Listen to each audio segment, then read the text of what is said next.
তাই তো আমার আল্লাহ কোরআনে কারিমের মধ্যে বলেন, ওয়াল্লাযীনা ইয়াকনিজুনা আয-যাহাবা ওয়াল ফিদ্দাতা ওয়া লা ইউনফিকুনাহা ফী সাবিলিল্লাহ। কয় যারা খালি মাল জমা, আল্লাহ কইছে যাকাত দাও কিন্তু যাকাত দেয় না। আল্লাহ বলছে মালের হক আদায় করো, মালের হক আদায় করে না। ওয়াল্লাযীনা ইয়াকনিজুনা আয-যাহাবা ওয়াল ফিদ্দাতা, খালি মাল জমায় আর জমায়, খালি মালের পাহাড় গড়ে, স্তূপ গড়ে। ওয়াল্লাযীনা ইয়াকনিজুনা আয-যাহাবা ওয়াল ফিদ্দাতা ওয়া লা ইউনফিকুনাহা ফী সাবিলিল্লাহ ফাবাশশিরহুম বিআযাবিন আলীম। আল্লাহ বলে নবী তাদেরকে আযাবের সুসংবাদ দেন। আযাবের কি সুসংবাদ হয় নাকি দুঃসংবাদ? কিন্তু আল্লাহ তাআলা এখানে মজাক কইরা ঠাট্টা করে আল্লাহ তাআলা তাদেরকে আরো কষ্ট দেওয়ার জন্য এই কথাটা বলেছে। ইয়াউমা ইউহমা আলাইহা ফি নারি জাহান্নাম, কয় তাদের মালগুলো আল্লাহ তাআলা কিয়ামতের ময়দানে স্বর্ণ বানাবে, তামা বানাবে, মালগুলোরে তামা বানায়া স্বর্ণ বানায়া জাহান্নামের আগুনের মধ্যে সেগুলোকে পোড়ানো হবে। একেবারে যখন লাল টকটকে হবে জাহান্নামের আগুনের মধ্যে, এরপর আল্লাহ তাআলা বলে ইয়াউমা ইউহমা আলাইহা ফি নারি জাহান্নাম ফাতুকওয়া বিহা জিবাহুহুম ওয়া জুনুবুহুম ওয়া যুহুরুহুম। আল্লাহ তাআলা ওই গলিত স্বর্ণ, ওই আংরা লাল টকটকে আগুনে যেটা একেবারে পুড়ে গেছে ওইটা কপালের মধ্যে সেক দিবে, আল্লাহ পাজরে সেক দিবে, পিঠের মধ্যে সেক দিবে আর বলবে ফাজুকু বিমা কুনতুম তাকনিজুন। এই যে মালের আমানত রক্ষা করো নাই, আল্লাহর বিধান মানো নাই, অতএব এই জন্য আজকে তোমরা আজকের এই আযাব আস্বাদন করো। আল্লাহ তুমি হেফাজত করো, জোরে কানা আমিন। এই জন্য মালও আপনার আমার কাছে আমানত। কে দিয়েছেন? আল্লাহ। সন্তানও আমানত, সন্তানও কি বলেন? আমানত। সন্তান আপনার কাছে আমানত।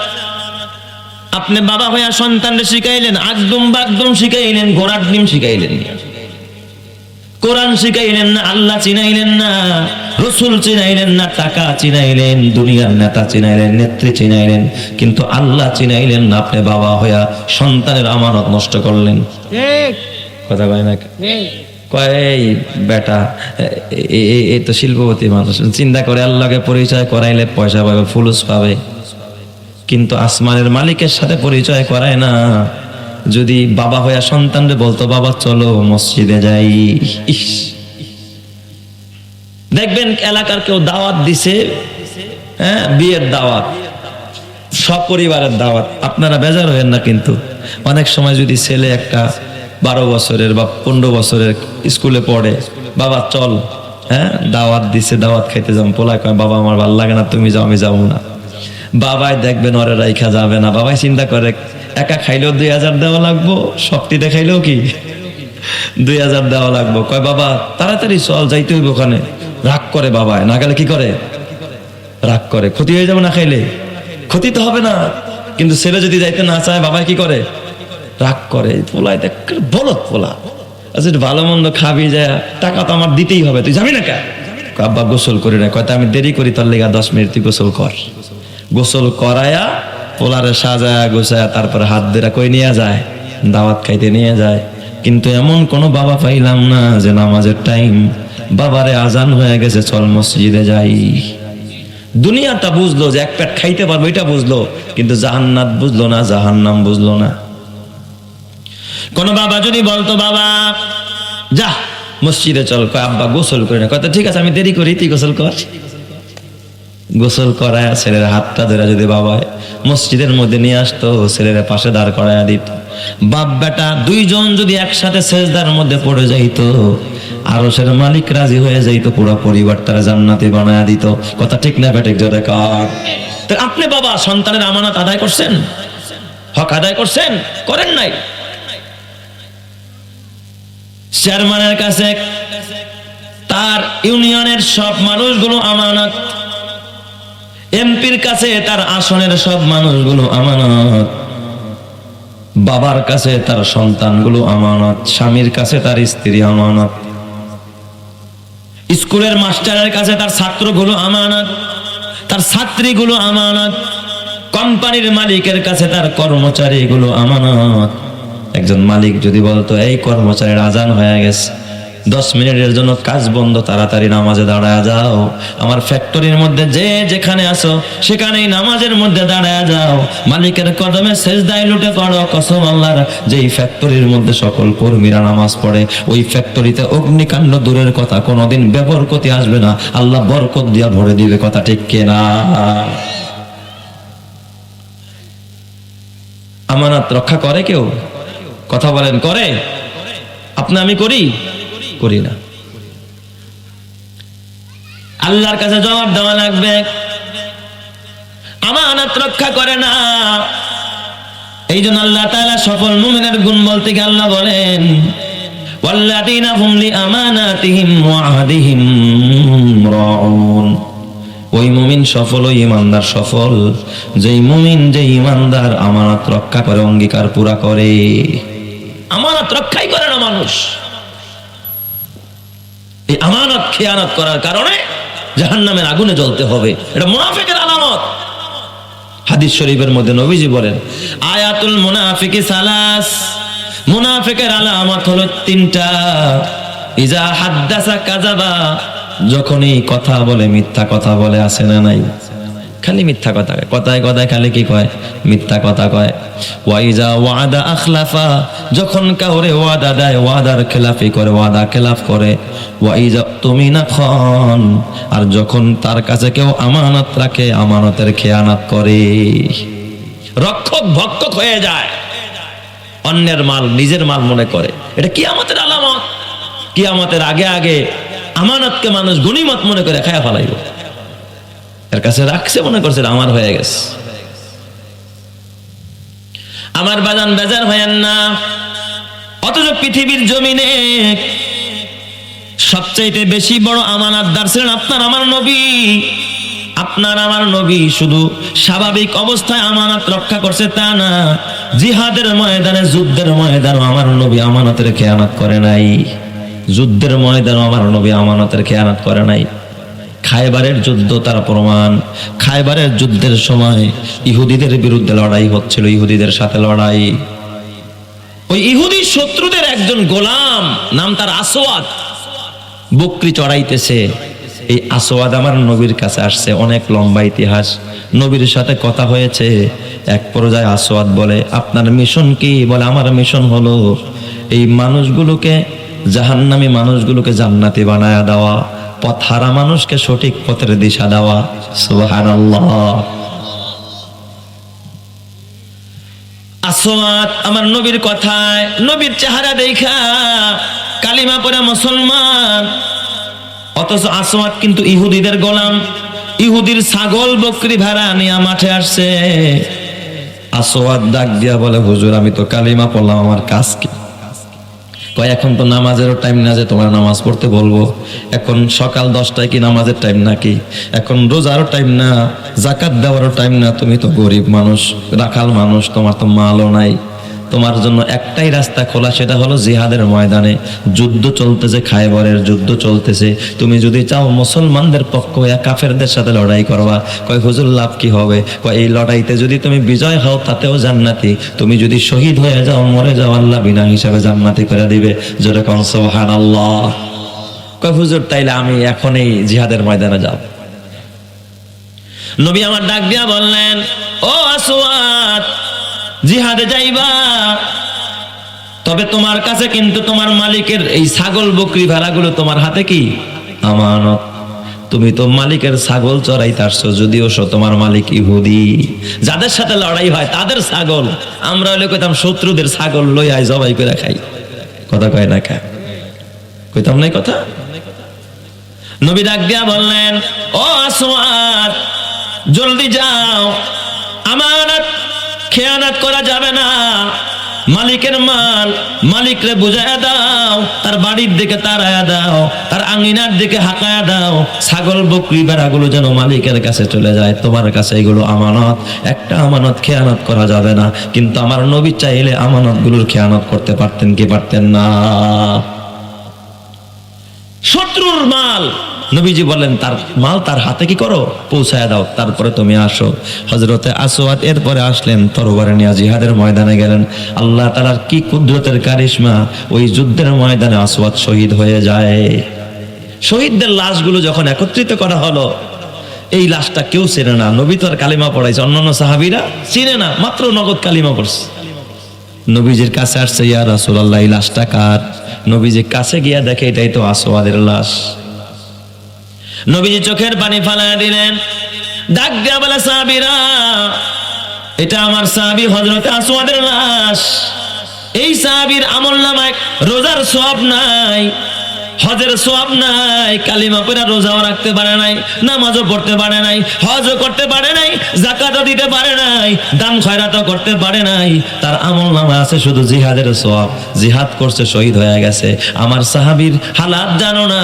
আমার সাহাবীর রূহটা নেওয়ার জন্য আরশে আজিম থেকে, যে আসমান থেকে ফেরেশতারা দলে দলে প্রতিযোগিতা করে আসতেছিল, কার আগে কে তার রূহটা নিয়ে খোদার ইল্লিয়িনের ভিতরে, জান্নাতের ভিতরে চলে যাবে। চিৎকার মেরে কর আল্লাহু আকবার, আরো জোরে বলেন আল্লাহু আকবার। ঈমানের পথে অবিচল থেকে আমার মরণ যেন হয়, তোমারই কাছে মিনতি আমার, তোমারই কাছে মিনতি আমার, মহামহিম দয়াময়। ঈমানের পথে অবিচল থেকে আমার মরণ যেন হয়, প্রতিদিন মিথ্যের মুখোমুখি হই, বেদিন ফাসেকেরা করে হইচই, আজাজিল এসে গোমরাহি সুর গানে করে তুলে মোহময়। ঈমানের পথে অবিচল থেকে আমার মরণ যেন হয়, তোমারই কাছে মিনতি আমার, মহামহিম দয়াময়। ঈমানের পথে অবিচল থেকে আমার মরণ যেন হয়। জোরে জোরে বলেন আমিন, আরো জোরে বলেন না আমিন। তাইলে যুদ্ধের ময়দানও আমার নবী আমানতের খেয়ানত করে নাই।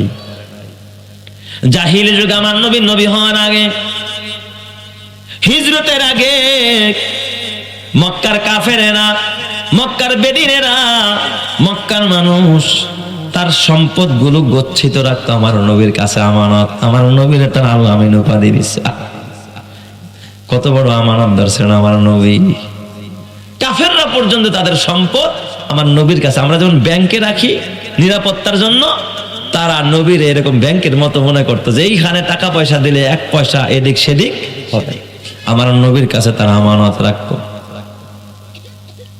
হিজরতের সময় দয়ার নবী, মায়ার নবী, কাফেররা মারার জন্য দারুণ নদওয়ায় মশওয়ারা হয়ে গেল, মুহাম্মদকে গর্দান উড়ায় দিবে, মেরে ফেলবে। কাফেররা নবীর বাড়িটারে, ঘরটারে ঘেরাও করে ফেললো। আমার নবীর কাছে তখনও কাফেরদের অনেক টাকা পয়সা আমানত। নবীজি ইচ্ছা করলে আল্লাহর হুকুম হয়ে গেল, নবী আপনি আর মক্কায় থাকেন না, আপনি হিজরত করে মদিনায় যান। নবী চাইলে ওই টাকা পয়সা নিয়ে ভাগতে পারতো, কথা কয় না, পারতো না? যে ওরা আমারে মারতে চায়, ওদের টাকা পয়সা আমি মাইরা দিব, ওদের টাকা পয়সা নিয়ে আমি ভাগবো। কিন্তু দোজাহানের নবী বিপদের মুহূর্তে জানের ভয়ে, শত্রুর আশঙ্কা যে কোনো সময় আমারে মেরে ফেলতে পারে, আমার নবী, দয়ার নবী, মায়ার নবী ওই সময় আলীরে ডাকেন, আলীরে কই গেলা, জলদি আসো, আমার বিছনায় শুয়ে পড়ো।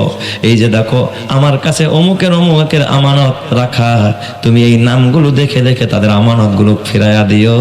ফিরাইয়া দেওয়ার পরে আমানত যখন তোমার ফিরাইয়া দেওয়া হবে, তারপরে তুমি মদিনায় আসবা, আমি হিজরত করব, মদিনায় চলে যাব, কিন্তু পাওনাদারের পাওনাগুলো তুমি আমার পক্ষ থেকে আদায় করে দিবা।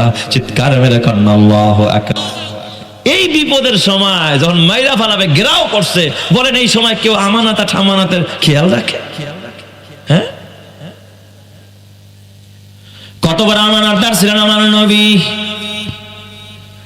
এ যুবক ভাই, তোর হাতে পায়ে ধরা বলা যায়, হযরতে খলিফাতুল মুসলিমিন ওমরের জমানা, অর্ধ জাহানের খলিফা হযরতে ওমর, ওমরের জমানায় দুই ব্যক্তি একজনের ধইরা নিয়ে আসছে হযরত ওমরের কাছে, আমিরুল মুমিনিনের কাছে। আমিরুল মুমিনিন, এই লোকটা আমার বাবারে খুন করছে। দুই ছেলে বাপের খুনিরে কি করছে? ধইরা নিয়ে আসছে। কার দরবারে? ওমরের দরবারে। আপনারা জানেন আসাদ্দুহুম ফি আমরিল্লাহি ওমর, নির্দেশের বেলায় সবচেয়ে কঠোর কে? হযরতে ওমর।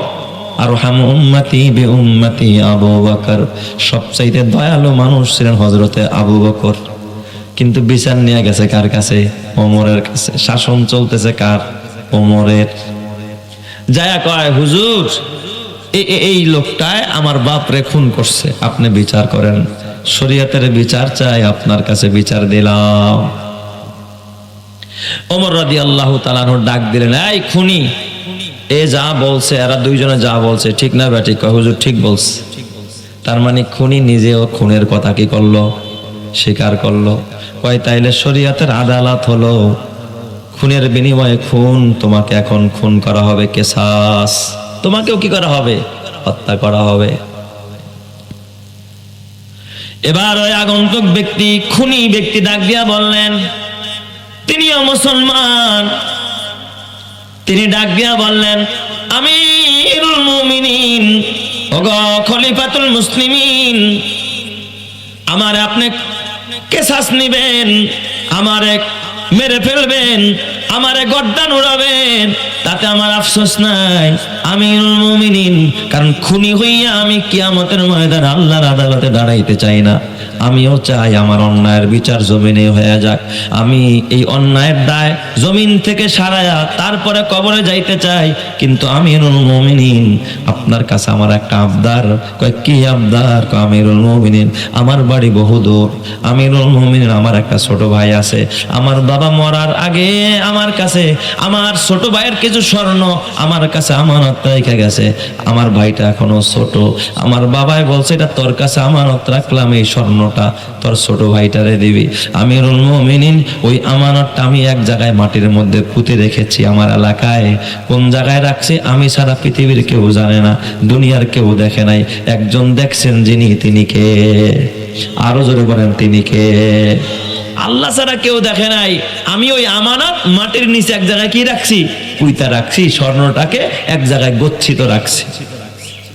আমিরুল মুমিনিন, আপনি যদি আমারে ফাঁসি দিয়া দেন, আপনি যদি আমারে হত্যা করে ফেলেন, কেসাস নিয়ে নেন, তাতে কিছু হবে না, কিন্তু আমার ভাইয়ের আমানত নষ্ট হয়ে যাবে। ওই আমানত সম্পর্কে আমি ছাড়া আর আমার আল্লাহ ছাড়া কেউ জানে না। আমিরুল মুমিনিন, আপনি আমারে শুধু যাওয়ার আসার জন্য 3টা দিন সময় লাগবে, আমারে জামিন দেন, 3 দিনের জামিন দিয়ে দেন। 3 দিন পরে আমার রায় কার্যকর করেন। আমি শুধুমাত্র যাইতে আর আসতে আমার মনে হয় 3 দিন সময় লেগে যাবে। আমি শুধু যাব আর ওই আমানতটা ওখান থেকে উঠায় আমার ভাইয়ের কাছে পৌঁছায় দিয়ে আসবো। কারণ আমি যদি কিয়ামতের ময়দানে আমার ভাইয়ের আমানত নষ্ট করে যদি আমি কিয়ামতের ময়দানে আল্লাহর আদালতে দাঁড়ায়া যাই, আর আমার ওই ভাইটা যদি আল্লাহর আদালতে আমার মামলা দিয়ে দেয়, আমি তো তখন জাহান্নাম ছাড়া গতি থাকবে না। আমিরুল মুমিনিন, আপনি আমাকে দয়া করে মায়া করে 3 দিনের অগ্রিম জামিন দিয়ে দেন। 3 দিন পরে আমার রায়টা কার্যকর করবেন। চিৎকার মেরে করেন আল্লাহু আকবার। চেনে না শুনে না জামিন চায়। কয়, তোমাকে জামিন দিতে পারি, তোমারে তো চিনি না, অপরিচিত মানুষ, তুমি একজনরে জামিনদার বানায়া যেতে হবে। তোমার পক্ষ থেকে একজনের জিম্মাদার বানায়া যাইবা, যে তুমি না আসলে যেন রায়টা তার বিরুদ্ধে কার্যকর হয়। অপরিচিত মানুষের জিম্মাদারি কেউ নেয়? কথা কয় না, কেউ নেয়? কেউ নেয় না। কেউ, আমিরুল মুমিনিন জিজ্ঞাসা করছে, কেউ কি তার জিম্মাদারি নিবা কিনা? তার জামিন কেউ হইবা কিনা? তার কাফিল কেউ হইবা কিনা? কেউ দাঁড়ায় না। তখন ওই ব্যক্তিটা, ওই খুনি ব্যক্তি মুসলমান, সে দাঁড়ায় ডাক দেয়া কয়, ভাই রে, আমি আল্লাহর প্রতি ঈমান এনেছি, নবীর প্রতি ঈমান এনেছি, আমি কালিমা পড়েছি, আমি কালিমাওয়ালা মুসলমান, আমি ওয়াদা খেলাপ করি না, আমানত কখনো খেয়ানত করি না। যদি তোমাদের মাঝে কেউ আমার পক্ষ থেকে জিম্মাদারি নাও, কাফিল হয়ে যাও, আমার জামিন হয়ে যাও, আমি ওয়াদা দিলাম ঠিক টাইমে আমি এসে যাব। আমি আমার রায় আমি নিজে মাথা পেতে মেনে নিব, তোমাকে বিপদে ফেলাবো না। যদি বিপদের সময় পারো তোমার ভাইয়ের একটু উপকার করো, কে পারবা আমার একটু উপকার করবা, আমি আমার ভাইয়ের আমানতটা যেন আমার ভাইয়ের হাতে পৌঁছায়া দিতে পারি। দেখছেন আমানতের কত গুরুত্ব। তখন ওই মজলিসের ভিতরে নবীর এক সাহাবী হযরত আবু যর গিফারি রাদিয়াল্লাহু তাআলা আনহু, সুবহানাল্লাহ জোরে কোন সবাই। আবু যর গিফারি দাঁড়ায়, ইয়া রাসূলুল্লাহ, ইয়া হাবিবাল্লাহ, ওগো, আরে ওমর ডাক দেখো, ইয়া আমিরুল মুমিনিন, ওগো খলিফাতুল মুসলিমিন, আমি তার জামিন হয়ে গেলাম, তার পক্ষ থেকে কাফিল হয়ে গেলাম। সে আসা পর্যন্ত আগামী শুক্রবার জুমার পরে রায় কার্যকর করবেন, এতক্ষণ পর্যন্ত আমি জামিন হয়ে গেলাম, আমি জামিনদার হয়ে গেলাম, জিম্মাদার হয়ে গেলাম। আপনি তারে সুযোগ দেন, সে আমানতটা তার ভাইয়ের হাতে পৌঁছায়া দিয়ে আসুক। সুবহানাল্লাহ জোরে কোন সবাই। হযরত আবু যর গিফারি তার জিম্মাদারি নিলেন। ওই দিক দিয়া ব্যক্তিটা সফর করে দৌড়ায়া গিয়া ভাইয়ের আমানত পৌঁছায়া দিয়ে আসছে। পৌঁছায়া দিয়া যেদিন রায় কার্যকর করার কথা 3 দিন হয়ে গেছে, জুমার পরে রায় কার্যকর করার কথা, জুমা চলে গেছে, 3টা বাজে গেছে, 3:30 বাজে গেছে, আসরের নামাজের কাছাকাছি এসে গেছে। সবাই ভাবছে আরে খুনি কি কোনোদিন আবার ফেরত আসে নাকি, সবার মধ্যে তো ভয় আছে আসবে না। আবু যর কোথায়? আবু যরের ডাক দাও, আবু যর তো জামিনদার হয়ে গেছে, কাফিল হয়ে গেছে, আবু যরের এখন মৃত্যুদণ্ড কার্যকর করা হবে। যার বাবা মারা গেছে তারা বাদী উপস্থিত হয়ে গেছে যে আমিরুল মুমিনিন আপনি আমার বাবার রায় কার্যকর করে। আবু যর গিফারিকে ডাকা হলো। আবু যর গিফারি রাজি হয়ে গেলেন, হ্যাঁ আমার ওই ভাই যদি না আসে আমারে মৃত্যুদণ্ড দিয়ে দেন, কোনো আপত্তি নাই। রেডি হয়ে গেছে জল্লাদ, রেডি, ফাঁসির কাষ্ঠ রেডি হয়ে গেছে। হঠাৎ কইরা ঘোড়ার হ্যানহ্যানানির আওয়াজ পায়, কে যেন ডাক দিয়া বলে, এই দূর থেকে ঘোড়ার হ্যানহ্যানানির আওয়াজ পাওয়া যায়, একটু দেরি করো, আবু যররে ফাঁসির কাষ্ঠে ঝুলায়ও না। হঠাৎ তাকায় দেখে মরুভূমির ভিতর দিয়া খুব দ্রুত বেগে স্পিডে ঘোড়া দৌড়ায়া ওই আসামি হাজির হয়ে গেছে। আয়েশা কয়, আমিরুল মুমিনিন, আমি আমার ভাইয়ের আমানত ভাইয়ের কাছে পৌঁছায়া দিছি। রাস্তায় একটু আসতে দেরি হয়ে গেছে, রাস্তার তো সমতল ভূমি না, উঁচা নিচা রাস্তা, যেই সময় আসার কথা ওই সময় আমি আসতে পারি না, একটু লেট হয়ে গেছে। আমিরুল মুমিনিন আপনি আমারে এখন মৃত্যুদণ্ড কার্যকর করে দেন। যখন আত্মসমর্পণ করেছে তাকে মৃত্যুদণ্ড কার্যকর করা হবে। আমিরুল মুমিনিন জল্লাদকে আদেশ করে, এ জল্লাদ, মৃত্যুদণ্ড কার্যকর করে দাও। জল্লাদ রেডি হয়ে যায়। এবার ওই যে বাবা মারা গেছে, সন্তানেরা বাদী, তারা দুইজন ডাক দিয়া বলে, আমিরুল মুমিনিন আমার এই ইমানদার ভাইটাকে আপনি মৃত্যুদণ্ড দিয়েন না, তার নামায়া দেন, সে একজন সত্যবাদী মানুষ, যতটা ওয়াদা করেছে ওয়াদা পুরা করেছে এবং মৃত্যুর কথা নিজের জবানে স্বীকার করেছে। আমিরুল মুমিনিন আমরা দুই ভাই আমার বাবার খুনিকে আমরা ক্ষমা করে দিলাম, তার আমানতদারি দেইকা তারা ক্ষমা করে দিলাম, আমার বিশ্বাস আমার আল্লাহ তারা ক্ষমা করে দিবে। চিৎকার মেরে করেন আল্লাহু আকবার, আরো জোরে বলেন আল্লাহু আকবার। তাহলে কিভাবে সাহাবায়ে কেরাম আমানত রক্ষা করেছে। আর ওই আমানত আপনার আমার কাছে আজকে অবহেলিত, আমরা আমানতের খেয়ানত করি। কথায় কথার আমানত আছে না নাই? কথার আমানত, সত্য কথা বলা। যে মিথ্যা কথা বললো সে জবানের আমানতের কি করলো? খেয়ানত করলো। কানের আমানত, কান দিয়ে হক কথা শোনা, কোরআন তেলাওয়াত শোনা। যে মিথ্যা কথা শুনলো, গীবত শুনলো, সে কানের আমানতের খেয়ানত করলো। চোখের আমানত, চোখ দিয়া ভালো জিনিস দেখা, হক জিনিস দেখা, কোরআন দেখা। ওই চোখ দিয়া যারা ছায়া ছবি দেখলো, নাটক দেখলো, সিনেমা দেখলো, বেগানা নারীর দিকে তাকায় রইলো, তারা চোখের আমানতের কি করলো? খেয়ানত করলো। আল্লাহর কোরআন সাক্ষী দেয়, ইন্নাস সামআ ওয়াল বাসারা ওয়াল ফুআদা কুল্লু উলাইকা কানা আনহু মাসউলা। কিয়ামতের ময়দান আল্লাহ এই কানকে জিজ্ঞাসা করবে, কেন বানাইছিলাম আর কি করছস? চোখে জিজ্ঞাসা করবে, কি দেখতে বানাইছিলাম? সারাদিন কি দেখছস? টিকটক। সারাদিন দেখছস তারে কি? আল্লাহ ফুয়াদ, অন্তরকে জিজ্ঞাসা করবে, অন্তর কার মহব্বত জায়গা দেওয়ার জন্য বানাইছিলাম, আর কারে অন্তরে জায়গা দিলি। আমি আল্লাহর মহব্বত জায়গা দাস নাই, নামাজের মহব্বত জায়গা দাস নাই, কোরআনের মহব্বত জায়গা দাস নাই, আখিরাতের ভয় তোর দিলের মধ্যে ছিল না, আল্লাহর মহব্বত ছিল না, কোরআনের আজমত ছিল না, আজানের আজমত ছিল না, নামাজের আজমত ছিল না, আলেমের মহব্বত ছিল না, হাদিসের মহব্বত ছিল না, আরে ওয়াজের মহব্বত ছিল না, তোর দিলের ভিতরে ছিল নারীর মহব্বত আর সম্পদের মহব্বত। আল্লাহ তাআলা ওই অন্তরের মধ্যে কিয়ামতের ময়দানে সর্বপ্রথম জাহান্নামের আগুন বের করে দিবে। নারুল্লাহিল মুকাদা তাত্তালিউ আলাল আফইদা ইন্নাহা আলাইহিম মুসাদা ফি আমাদিন মুমাদ্দাদা। এই কলিজা থেকে আল্লাহ তাআলা সর্বপ্রথম জাহান্নামের আগুন বের করে দিবে। আল্লাহ তুমি হেফাজত করো, জোরে করা আমিন। তাহলে বলছিলাম আমানত কয় প্রকার? 3 প্রকার। 1 নম্বরে আল্লাহর আমানত, 2 নম্বরে রাসূলের আমানত, 3 নম্বরে পরস্পরের আমানত। আপনার বিবি আপনার কাছে আমানত, আপনার সন্তান আপনার কাছে আমানত, আপনার অধীনস্থর আপনার কাছে আমানত, চেয়ারম্যানের কাছে এলাকার জনগণ তার কাছে আমানত, এমপির কাছে তার এরিয়ার লোকজন আমানত, আরে মালিকের কাছে শ্রমিকরা আমানত, বড় ভাইয়ের কাছে ছোট ভাই আমানত। যদি আমানতের খেয়ানত করো কিয়ামতের ময়দানে আসামি হয়ে দাঁড়াইতে হবে। কথা ঠিক কিনা?